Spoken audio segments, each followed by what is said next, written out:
ومقه د رمضان د خیر او د برکت او د رمضان د رحمتونو او د برکتونو خبره ده. رمضان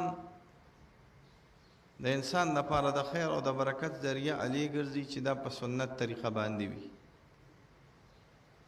مونږ چې څونه عبادتونه کوو دا عبادتونه به په دوه قسمه سره راغلي وي. یو به هغه عبادت وي چې هغه مونږ د خپلې طبع د ځان د خواهش مناسب کوو.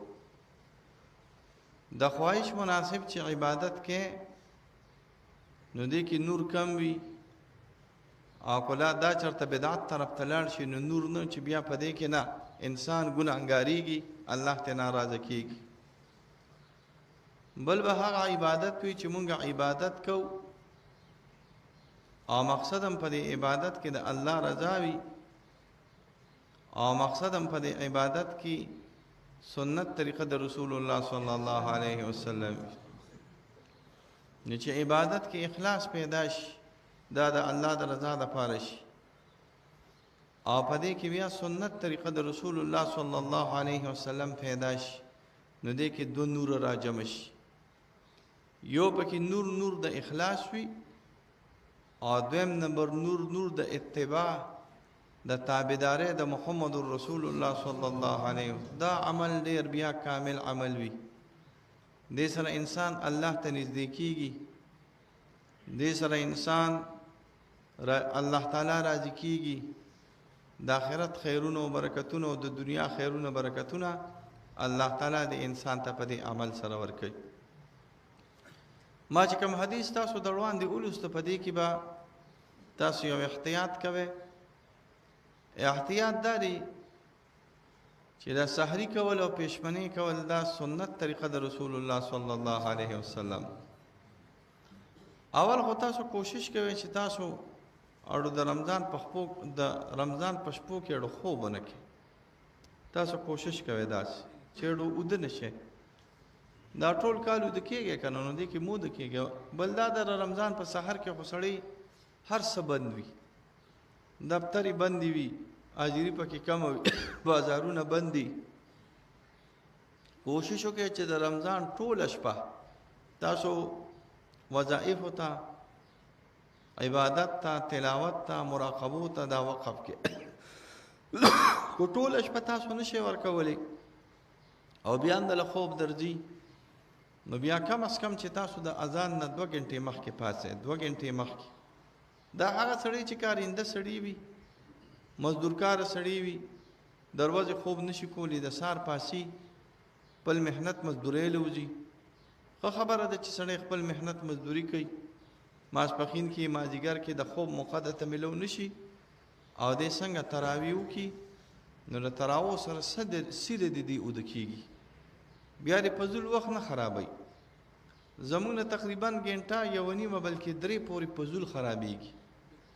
فضول ځکه خرابېږي چې په دغه کې یا مونږ ناست یو د دې تراویح نه پس یا مونږ ناست یو خبرې کوو یا ګپ شپ لګو یا موبایل مراغستی فیسبوکونه کوو نو زور بیا وروسته وځي. بس سیده اوده شه چې خوب دله درځي. چې سیده اوده شوې اذان ته 2 غنټې پاتې شوې راپاسه نو دا مه کوه چې بس خوله دې نینځلې او پوزه دې نینځلې او په ډوډۍ باندې ورخړپ شي. ګوره ښکلې میاشت ده، بهترینه میاشت ده. نو چې دې ښکلې او بهترینه میاشت کې اول تهجد وکړي. اول تهجد دا بهتر شي راغلی. صوفي سړی به خامخا تهجد کوي، دې سره د قلب دروازې او د الله سره ربط قایمیږي. نو چې اول تهجد وکړي، چې تهجد وکړي خوله دې پاکه شي، پوزه دې پاکه شي، ډوډۍ به د باندې ولګي، چای به هم د باندې ولګي، خو د خولې خوند به دې ښه شي.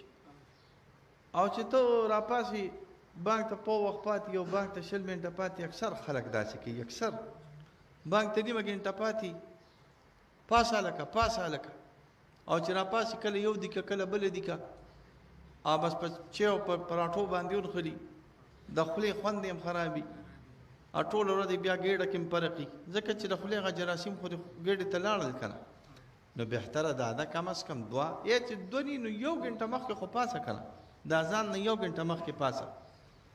چې د اذان نه 1 غنټه مخکې پاسې دی نو خوله به دې مخي، پوزه به دې تهجد به هم پکې وکړي.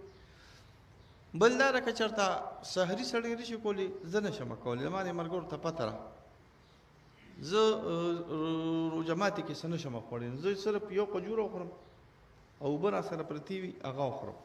اوس کوم پېشمني کې نو پېشمني که پراټه نشي خوړی، ډوډۍ نشي خوړی، څو نور څه اشیا نشي خوړی، نو خیر دی سنت طریقه ادا کړه. سنت طریقه دا ده چې خیر دی یو کجوره وخوره او خیر دی داسې چلو که چې اوبه وڅښه، یو ګوټ اوبه چې تا وڅښلي، یو کجوره چې تا وخوړه، بس دا سنت طریقه ادا شو. دې کې نور وي، اصل کې څه وي؟ نور، برکت. که چېرته ته ډېرې روژې ونیسې که نه او ته سنت طریقه په دې کې ادا نه کړې، نو دا موږ نه وایو چې روژه نه کېږي، روژه کېږي، خو د اعمالو کې یو خاص نور وي، یو رڼا وي.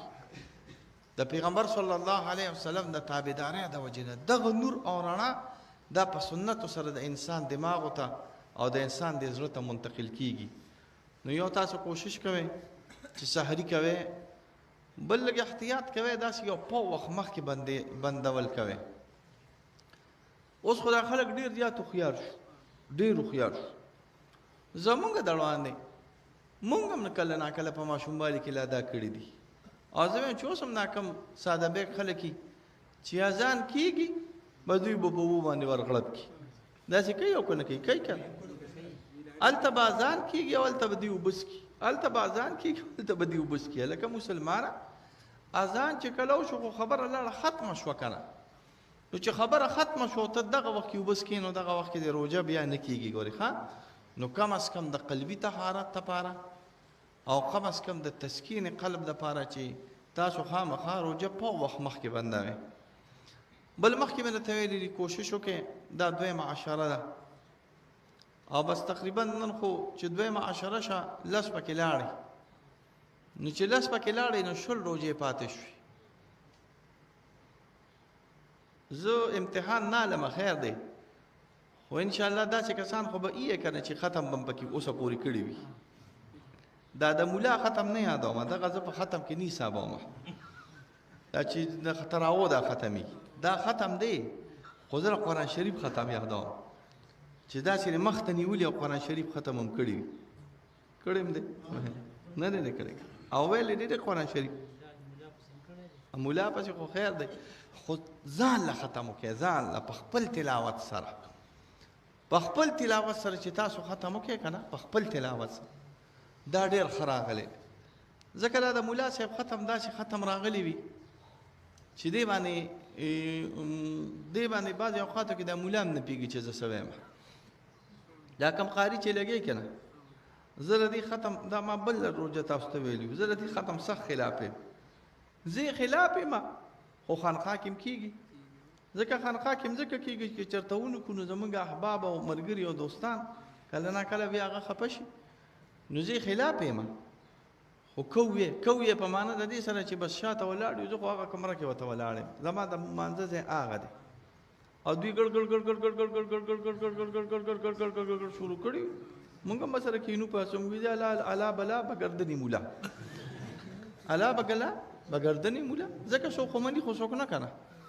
نو ښه ختم داري چې ته ورته متوجه شې راویلې، یو رکوع دی ولې نه، یو رکوع زما په دې خبره ځان، یو رکوع دی ولې نه، خو چې ته ورته متوجه شي او ښې په تدبر او ښه په سوچ او په سمج باندې په دې خپلو شونډو باندې ووایې که نه، او په دې رمضان کې ته په خپلو شونډو ووایې، بیا ته د هغې خیر و برکت ته انشاءالله ګوره ښه. نو یو به تلاوت کوئ، استغفار به هم وایې ښه، استغفر الله ربي من كل ذنب واتوب الیه، استغفر الله ربي من كل ذنب واتوب الیه، استغفر الله ربي من كل ذنب واتوب الیه. یا الله پاکه دا رمضان دی او د دې رمضان نه مې مخکې ګناهونه کړي دي، او یا الله پاکه د دې په رمضان کې مې لږ سټاپینګ کړی دی، خو د دې رمضان نه پس مې اراده خرابه راغلی ده، خو یا الله پاکه د دې رمضان د برکته راته د توبې توفیق را نصیب کې. رښتیا مې وي که دروغ مې وي، د رمضان د وجې نه دې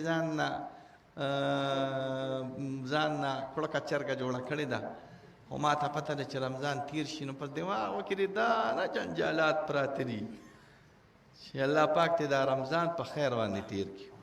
نو رسړه الله ته متوجه شو چې الله پاکه رمضان نه مخکې مې ګناه کړی بس کمزور یم نو کوم نو څوک یا الله پاکه بیا مې دماغ خراب دي خو یا الله پاکه د رمضان خیر راله راکړي او یا الله پاکه د توبې توفیق را نصیب کړي چې یو ښکلې مکمله ښایسته داسې توبه وباسمه چې هغه بیا د شیطان هغه پلان هم په ما باندې ماته نه کړي. دا توبه په دې رمضان کې وویستله که نه شیخان او دا توبه مزیداره ده الله سره په ښه ربط او اخلاص سره چې دوی ویستله که نه او نیت دې دی چې یاره نه ماتوم کو ټوټې شم که نه نه ماتوم بیا به انشاءالله د دې رمضان خیر او برکتونه تعالی الله درکوي. بل یو درخواست مې دا کو د دې غریبانو خلکو له خیال ساتئ ښه که مولیان یې که قاریان یې ډېر زیات غریبانان خلک په دې معاشرو کې شته. مونږ تا ته دا نه وایو چې اوس ته ټوله ورځ ګرده چې دغه کوه خو داسې ګاونډ کې د غریبي خواته دې غریبي او چې پې پیش وي چې د دې سړي د افطارۍ یا د دې سړي د پېشمني څه درک نه لګي نو خیر دی د خپل وس او د خپل اخلاص مناسب بغیر د لالچه بغیر د شهرته بغیر د دنیا د طلب نه بس د الله د رضا لپاره د هغه سره امداد کوه. اختر هم را روان دی د بعضې ماشومانو جامې نه وي او خصوصا د ډېرو خلکو ډېر روژهدار راغلي وي د هغوی په کور کې د افطارۍ درک نه لګي نو کوشش کوه چې هغوی ته داسې 1,000 روپۍ 2,000 روپۍ د دې افطارۍ په نسبت او د دې روژو په نسبت سره انشاءالله ورکوئ دا به انشاءالله ستاسو لپاره ښه راغلي وي. ښه که دغه وستې نه کېږي کور کې د ترکاري پخ کړې ده او راته پته دی چې ګاونډي کله مې ترکاري کمه ده حدیث کې راځي د الله پیغمبر صلی الله علیه وسلم فرمایي چې کله تاسو غوښه پخوئ اډوکې پخوئ نو ښوروا پکې زیاته کړئ. نو بیا نه وایي د الله پیغمبره دا ښوروا پکې ولې زیاته وایي دا ښوروا پکې ځکه زیاته کړئ چې ښوروا دې زیاته کړه نو لږې تقسیم کړئ نو 3-4 کوره به یې وخوري نو چې 3-4 کورې وخوري دا د هغه زمانې د فقر او د غربت خبره وه نو چې 3-4 کورې وخوري نو ثواب ستا مو شو. حدیث کې راځي چې یو سړی وي او د ده په رزق 4 روژه ماته کړه. رزق نه مراد دا دی قجوره وي یا ډوډۍ وي یا شربت وي اوبه وي او دا تا روژهدار له ورکړه دا ستا په دې روژه باندې ستا په دې رزق باندې هغه روژه ماته کړه نو څنګه چې ستا د دې روژې ثواب کېږي دغه شان چې چا له افطاري ورکړه د دغه افطار والا کس هم او په مثل د دې روژهدار ثواب کېږي. ښه دا د الله ډېر لوی نعمت دی. فرض الله تعالی په او یو فرض بدلی او نفل الله تعالی په فرائض باندې بدلی کوشش وکړئ شل ودري چې اعمال صالحه پکې وکړئ. وصلی الله علی خیر خلقه محمد و آله و اصحابه اجمعین. یا رب کریم تکلیف مصیبت نه پامان کې وساتي ایمان ته خیر پېښ کړي یا الله څه ګناهونه چې کړي غلط معاف کړي د نور ګناهونو نه پامان کې وساتي یا الله کریم رب مصیبتونه تکلیفونه شرونه آفتونه جنگونه تاڼو تحصیلونه نه پامان کې وساتي د دوه جهانو خیر مونږ ټول الله راکړي. سوره مجمع چې راغلي د هر قسمه بیمارونه جوړ کړي کور والے ته خیر پېښ کړي مردگان هم بخي چې دردو دا کلمه نصیب کړي چې